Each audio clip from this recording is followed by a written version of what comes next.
the second in our series of conservation connections, as we are calling them. I'm really happy to see how much interest there is in this topic, as well as so many familiar faces and some new ones as well. For those of you who don't know me, my name is Ellen Krevling, and since I oversee our science and policy work here in New Jersey, I have the privilege of tackling one of the most important issues ever to face our planet, and that's working on climate change with Trina Malik, who's our featured speaker. Trina is our climate change and energy policy manager, and she's worked for over 15 years in the sustainability field. When she joined TNC in 2018, she brought a wealth of experience with her in both the climate change world and in corporate engagement, which is really important, not just because of the carbon footprint of major corporations, but also their political sway. So even though back in 2018, when working on clean energy and greenhouse gas emissions was pretty new to the New Jersey chapter, Trina just dove right in and really hit the ground running. She very quickly established a ton of great relationships with her colleagues working on climate change across TNC, as well as across a really wide spectrum of partners and stakeholders in New Jersey. To be successful in this space, so much of this work is about influence. And I think Trina's enthusiastic and effective engagement with so many different kinds of partners has really established TNC as a much needed positive voice in the climate change space in New Jersey. So I think you might find her passion infectious. and I'll just say, I think we need her skills now more than ever. We really need to act now if we're going to reduce the impacts of climate change, not just on all New Jersey's communities and residents, but also the natural world. And I will just personally add, in particular, all of the lands and rivers that so many of you have helped, with your support, have helped us to preserve and restore. Before I turn it over to Trina, though, just a few quick logistical notes. If you want to see Trina while she's speaking, but the slides are up, just click on Speaker View in the upper right-hand corner of your screen. Also, we want to have some good discussion on this topic, so we're going to save most of the Q&A until the end of the presentation. However, we definitely want to hear your questions before then. Since we are all on mute to reduce background noise, as you think of your questions, if you click on the little chat bubble that looks like kind of a cartoon bubble down near the bottom center of your screen, that will open the chat box, and in there you can type in your question and send it our way. So with that, Trina, please take it away. Thank you, Ellen. Thank you for that very generous introduction. Can everyone hear me okay? Okay, great. Well, welcome everyone. As Ellen said, I am very passionate about this topic, so I'm really enjoying the opportunity to be able to tell you more about what we're doing to tackle climate change in New Jersey. Just one note, as we've already discussed before we even started, that this picture is from New Jersey as well as all the other ones, and so please enjoy how beautiful our state is. And we can make even a little game out of it to guess which picture comes from where. So enjoy the pictures. So as you know, the Nature Conservancy is very science-led. And what is the science telling us? You may have heard of the IPCC, that stands for the Intergovernmental Panel on Climate Change. That is the UN body that does the science assessments on climate change. And their latest assessment, their sixth one, has said that we need to keep temperature rise at a limit of 1.5 degrees Celsius, which is approximately 2.7 degrees Fahrenheit. And that's to stave off the worst effects of climate change. So what does that mean in terms of emissions? It means they took the emissions levels from 2010, and they're saying that we need to cut those emissions by 45% by 2030. So almost halving them by 2030, just 10 years from now, and eventually reaching climate neutrality by 2050. So what does that mean? We have a baseline of the year 2006. So we've already achieved emissions reductions of 20% already by 2015 based on 2006 levels. So we've achieved 20%. Our New Jersey chapter, our goal is to make sure that New Jersey achieves a total 40% reduction by 2025 in order to achieve climate neutrality by 2050. So in line with the IPCC global assessment. So in law already in New Jersey, we have the Global Warming Response Act. So by law, it says that New Jersey needs to reduce its greenhouse gas emissions by 80% by 2050. So why is it important that we tackle climate change in New Jersey? Our emissions account for 2% of our country's greenhouse gas emissions. However, as this slide is showing, we've already experienced a temperature rise of 2 degrees Celsius since pre-industrial times. And remember, the IPCC study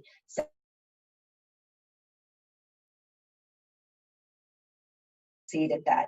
And we've already experienced that here in New Jersey. Anthony Broccoli, he's a climate scientist at Rutgers that some of you may be familiar with. There's a definition of unusually warm and unusually cold months. In New Jersey, his calculations have shown that since 2000, we've had 39 months that are unusually warm and 0 that are unusually cold. So we're already experiencing climate change. And we see it in ways that because we're having milder and shorter winters, that we're having more tick-borne diseases. Lyme disease has exponentially increased in New Jersey. We're having record rainfalls, as some of us are experiencing right this minute, but in general, over time, which is what climate is, we're experiencing more rainfall, which is resulting in more flooding, which is harmful to our state. So we must address climate change, but the other thing is that we can achieve these ambitious goals. So when we say things like being climate neutral by 2050, achieving 100% clean energy by 2050, seems ambitious, but we can do it. We can do it successfully in reducing emissions, saving costs, and being beneficial for the economy.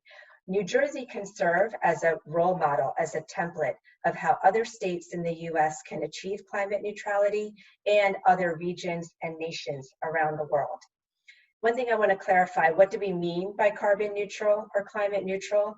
It means that the emissions that we emit minus what we store is 0. There's different ways of storing emissions. One is using nature-based solutions, which the Nature Conservancy works very hard on and is very proactive on, either in our forests or, for instance, in tidal marshes, which our chapter works very hard on, or there's technologies to sequester carbon. So again, carbon neutral means the emissions we're emitting minus what we're storing. We want to achieve that to be 0 by 2050. So how will we do that? So my role is part of a national strategy in the Nature Conservancy. We have solutions that can get us most of the way there. There's a little percentage, we're still working on the technology in order to achieve climate neutrality by 2050, but a lot of the solutions exist right now. In order to get them to scale, we need the appropriate rules and regulations. That's at the local level in your town, in your county, in your state, and in the nation. It's the rules and regulations that get the solutions to scale. So that's what we're doing here in New Jersey and my counterparts all across the country.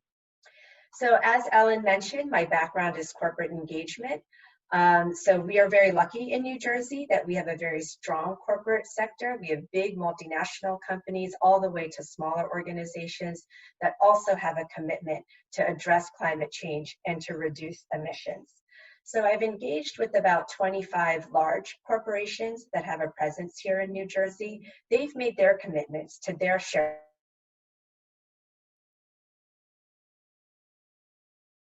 to achieve climate neutrality. So working together is mutually beneficial because we have similar goals.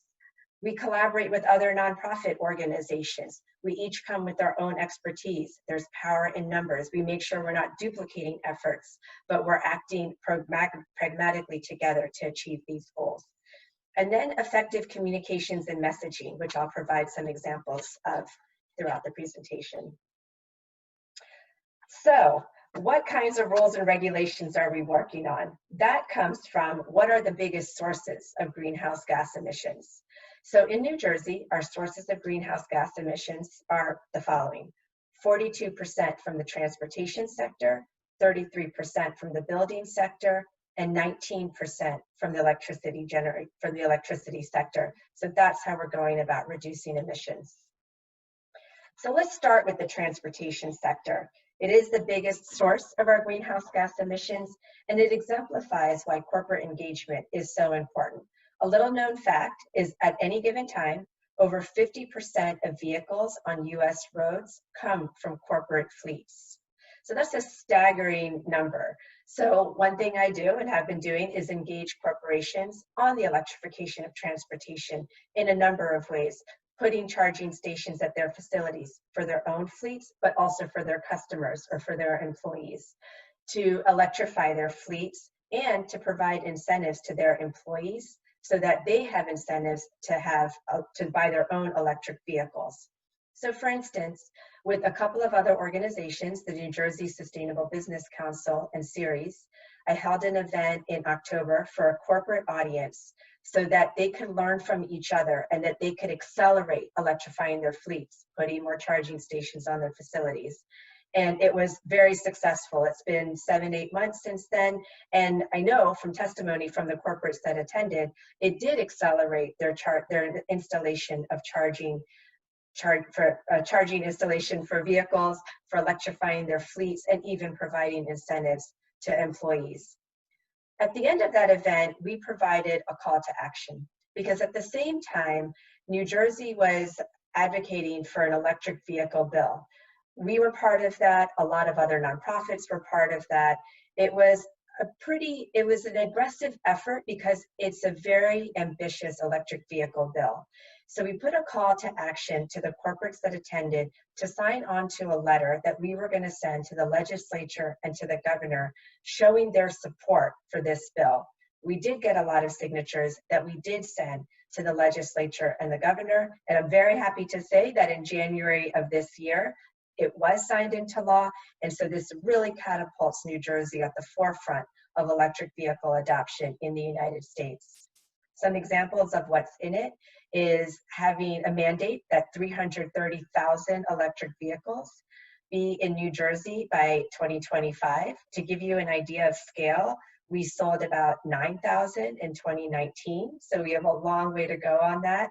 And then, of course, the charging issue. So that bill does address putting 400 public fast charging stations at 200 locations along New Jersey highways, but it also addresses multifamily homes and hotels.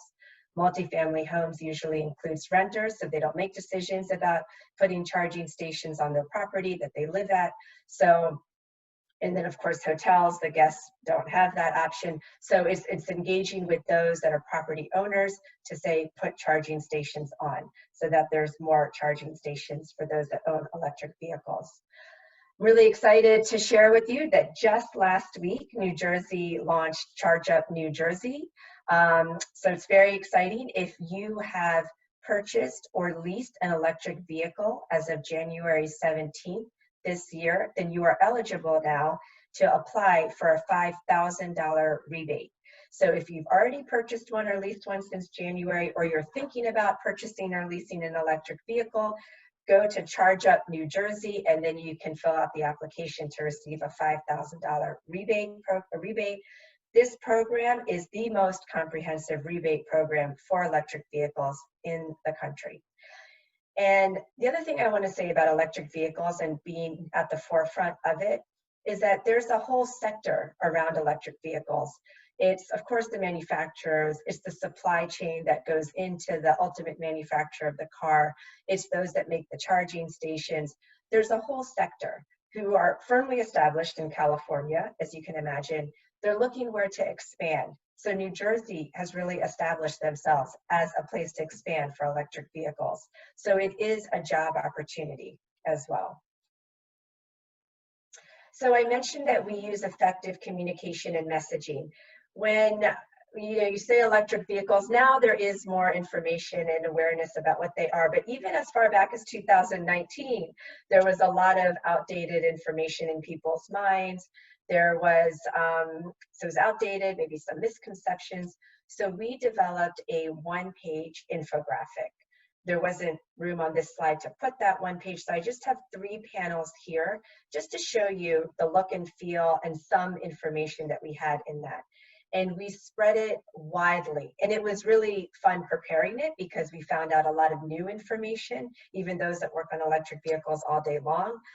So it really was able to provide clarity on what electric vehicles are. So we shared it to legislators. We shared it with the governor's office and agencies like the New Jersey Department of Environmental Protection and the New Jersey Department of Transportation. We sent it to the corporations I mentioned that I work with and encouraged them to send it to their employees. Cumulatively, it equals hundreds of thousands of people that live and work in New Jersey so that they have more information. We encouraged them to blow it up poster size and put it in their hallways. We sent it to the New Jersey Auto Dealers Association. In this effort to get the electric vehicle passed, there was a lot of engagement with the Auto Dealer Association, because if you've been shopping for an electric vehicle, you may have experienced there's not as much information. So this was just a quick way of introducing or accelerating conversation on the subject amongst auto dealers. We send it to other nonprofits so that they could use at their events. And I've gone to events and I see the poster blown up. It's on an easel. As you can see, our branding is on it. So it's really good that we can share with other nonprofit partners. We've sent it to chambers of commerce in New Jersey so that they can distribute to their business members. And finally, to environmental commissions all throughout the state, so that in community events that one pager could be disseminated so people know more about electric vehicles in New Jersey. Another thing we're doing to tackle the transportation sector in New Jersey and lowering its emissions is something called the Transportation and Climate Initiative. Some of you may be familiar with the Regional Greenhouse Gas Initiative, referred to as RGGI by its acronym. It puts a cap on emissions for the power sector. RGGI does, if you're familiar with it.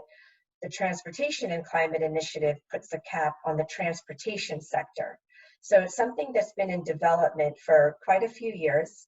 We have a very big milestone coming up at the end of 2020, where we want the governors of the states, as you see on the map, these are the states that have been in these preliminary discussions. We want the governors of these states and the mayor of Washington, D.C. to sign a memorandum of understanding by the end of this year that they will join the Transportation and Climate Initiative, because it will be very impactful in reducing emissions across our region. There's some statistics there about how much it'll impact, how many people, how much it'll impact. So the Nature Conservancy, this is a big priority of the clean energy work of the Nature Conservancy. So one thing we've done is we did a poll amongst rural voters in this entire region on their attitudes of transportation and what they think about something like a transportation and climate initiative, what their willingness to pay into something like a clean transportation fund is. And across the board in every state, there is a strong dissatisfaction with their current state of transportation, whether it's their personal commutes in their cars or using public transportation, a strong desire for a betterment of transportation in their state, and a willingness to pay as well. And early modeling has showed that New Jersey could receive proceeds up to $750 million per year with something like the Transportation and Climate Initiative. So that is an enormous amount of money, and put wisely can make our transportation more efficient. And different ways that that could be is, for instance, complete and green streets. So that's making sure that walking and biking in our safe is safer and more enjoyable. So creating the infrastructure for that, more biking, more walking. For instance, New Jersey Transit does not have dedicated funding. If you use New Jersey Transit, you may not be surprised to hear that. So there's a lot of room for improvement there. This could be a source of dedicated funding to make New Jersey Transit more user-friendly, to increase its reliability and its efficiency. Another thing that we're all experiencing now is the benefits of reliable broadband service, right? I mean, we did a lot of polls pre-COVID, and there was extremely strong interest even then, especially because we were polling rural voters. So it means the elderly, the disabled have access to telemedicine, to grocery shopping online, that youth have access to job training online, that people can work from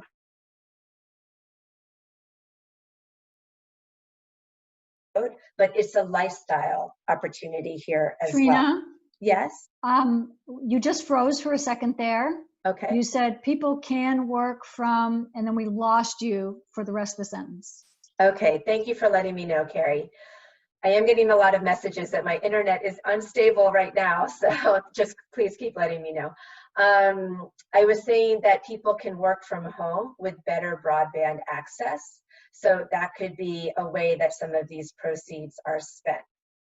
So there's lots of different ways that proceeds can be spent that's beneficial from an emissions point of view, but also cost savings, productivity, and can create jobs. So good for the economy. We are about to roll out a New Jersey specific poll, so not a region-wide rural poll, but a New Jersey specific one. So we get more details about what New Jersey voters want. So now I'm switching gears to the building sector. Again, the building sector accounts for 33% of emissions in New Jersey.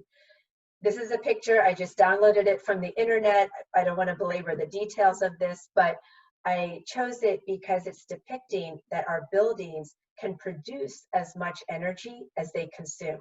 These are just some examples of technologies of that. So can you imagine if our homes, if our offices were net zero in their energy consumption? The technology exists now. So one thing we've been doing is, well, New Jersey is in the process of coming up with new energy efficiency programs, because the most efficient way of achieving clean energy goals is using less energy. So there's really good ways of achieving very strong energy efficiency. So we've input into comments in a way that the energy efficiency programs can reduce emissions, can be good for the economy, and are equitable. And again, energy efficiency are good jobs in New Jersey. They're very local, they pay well, and they last. And so very good jobs in New Jersey. Another thing we're doing specifically within buildings is we are supporting and really advocating for appliance standards in New Jersey. There is a national organization that does wonderful modeling and statistics on if the adoption of appliance standards occurs in the states, then what are the benefits? Appliance standards are affectionately termed as the best energy and water saving policy you've never heard of. So for instance, in this list of 17 appliances, if we were to adopt standards for those to only allow the most efficient to be sold in New Jersey, these are the savings that we could achieve. Electricity use by 64,000 homes in New Jersey, natural gas consumption of 28,000 homes, water consumption of 74,000 homes, and the emissions of 69,000 cars per year. From a cost point of view, this would result in annual savings of about $176 million in 5 years, which grows to $362 million in 10 years. This effort is similar to the electric vehicle bill effort that we went through in 2019, so working collaboratively with other nonprofit partners and engaging with the corporate sector. We will pivot to effective communications and messaging as well. And again, depending on the manufacturers of these appliances, if they exist in New Jersey or any part of the supply chain of those appliances, this can be a job creator for this state. So now we turn to electricity generation. So this sector accounts for 18% of emissions in New Jersey. And as I talked about in the transportation sector, we're looking to electrify that sector. And in the building sector, we're looking to electrify more buildings as well, for instance, heat pumps. And so there will be more demands on the electricity sector, while we want to drastically decrease emissions from the sector as well. To give you an idea of where we are now, as of 2018, almost half of our electricity came from natural gas, almost half from nuclear, only about 5% from renewable energy, most of that is solar, and only 1 or 2% from coal sources. So that's what our energy landscape looks like now, almost half natural gas, half nuclear, about 5% renewable, just a couple percent coal. But in May 2018, Governor Murphy, he signed an executive order that has the goal of achieving 100% clean energy by 2050. And there's some specifics of this goal that's listed on this slide. So, for instance, offshore wind. He has said at the time 3,500 megawatts of offshore wind.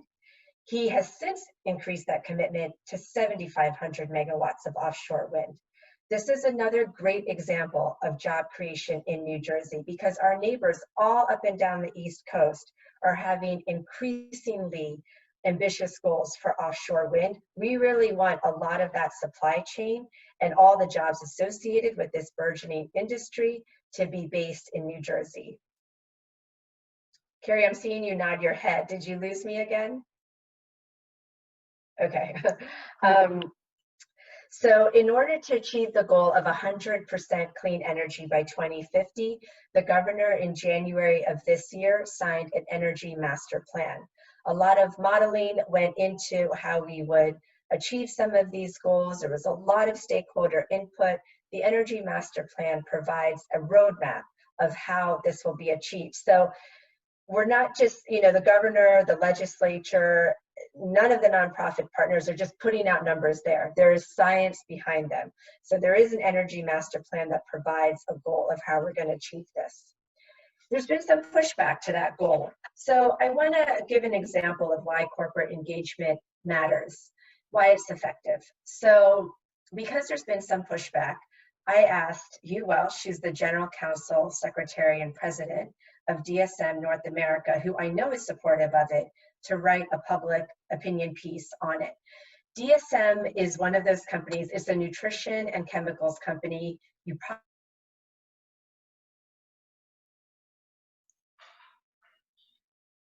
Did you lose me again? Yeah, nutrition and chemicals company. Okay, no problem. You didn't miss much. Okay. So, but their products are in a lot of what we consume, of what we eat, and what we own. So their products are ubiquitous. Their DSM used to stand for Dutch State Mines. It was a coal company 100 years ago. Now they're fully committed to 100% clean energy. So they wrote this op-ed in NJ.com of why the goals of 100% clean energy are important and how the roadmap provides effective solutions to get there. This photo, it's beautiful. It's of their plant in Belvidere, New Jersey. It was inaugurated in January 2019.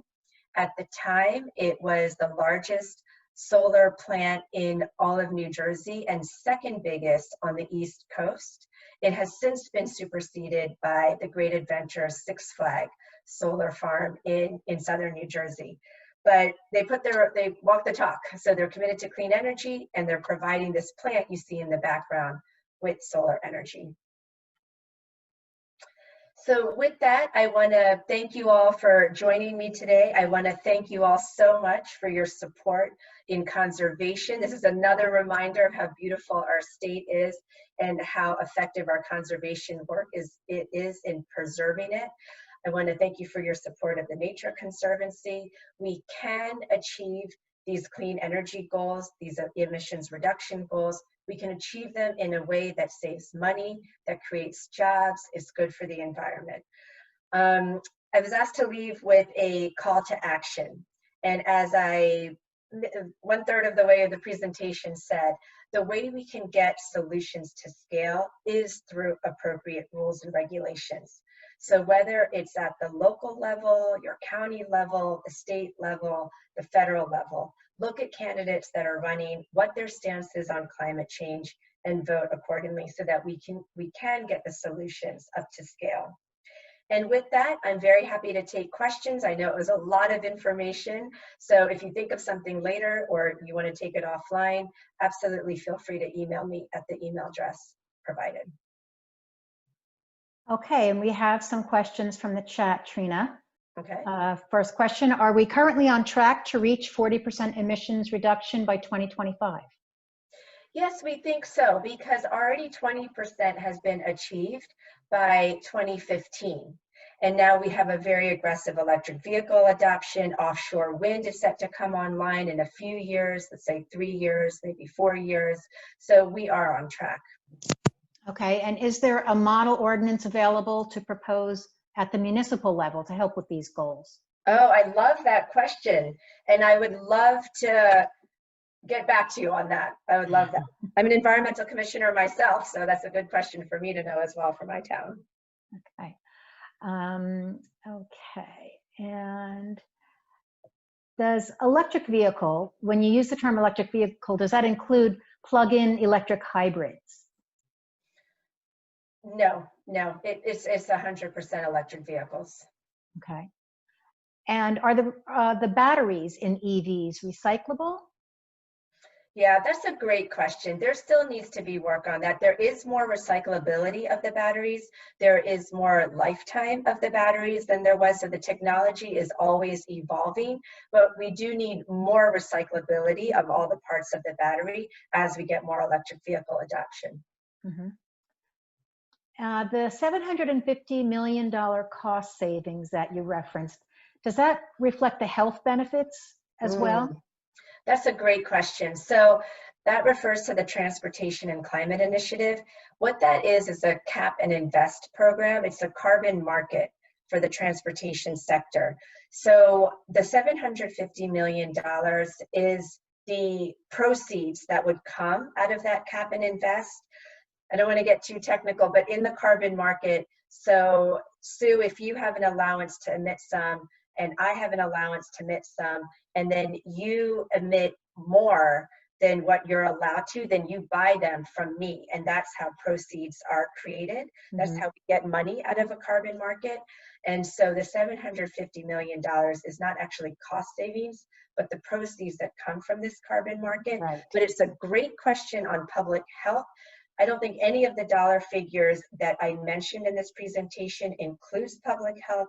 Of course, that is especially when it comes to transportation, because we are a more urban state than the others in our region, especially New England, our northern states. The public health benefits are huge because in New Jersey, we spend a lot on emergency room visits for asthma and other respiratory ailments, especially in our urban communities. So there's huge cost savings there, none of which I captured in this presentation. How does our goal to reduce emissions align with goals and actions from our regional partners? Within TNC or outside of TNC? I think this question refers to outside of TNC, I believe. Okay. It's from Susan Dunn. Let me... Well, regardless, I would say they're similar. I would say they're similar because the IPCC, the science says that we should be carbon neutral by 2050. In New Jersey, all the modeling that's been done by Rutgers, that the Department of Environmental Protection does, we've had meaning New Jersey government has had outside consultants come in. We're already experiencing climate change, so we need to achieve climate neutrality by 2050. So that's something we're all pretty consistent on in New Jersey, but outside of New Jersey as well, because the IPCC are global targets. So all the corporations I work with, they have a global footprint and they are supportive of 100% clean energy or to achieve climate neutrality. Like they're all in line with these goals as well. So I would say it's pretty ubiquitous. Okay. Now, since we're learning that work from home is possible for so many, will there be more incentives to reduce the number of daily commutes? So not as I know from a government level, but definitely from employers, for instance. There's other entities in play. Schools, are they going to have a hybrid or an option of virtual learning that's just more commonplace? It could be, but the government providing incentives for working from home, I don't know about. Going back to the question about the municipal ordinance, Ellen had an answer, partial answer to that.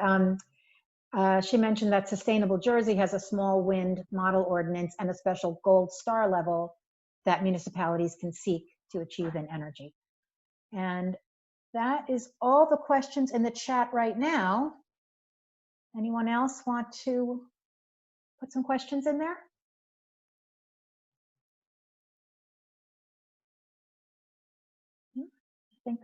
I think that's it.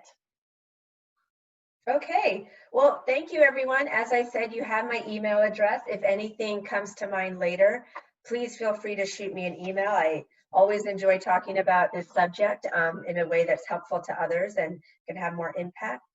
I absolutely want to invite you, if you haven't already received the invitation, to join our next in the conservation series. It's called The Elusive Bobcat. It's on Wednesday, June 17th from 1 to 2 p.m. My wonderful colleagues, Eric Olson, Neha Savant, and Mike Shanahan are going to present on what they're doing to their vision for the connected landscape that will benefit bobcats and other species in northern New Jersey. It's going to be very inspiring and wonderful. And with that, I thank you again for listening, for your support, for conservation, for the Nature Conservancy, and for your interest in tackling climate change. Thank you.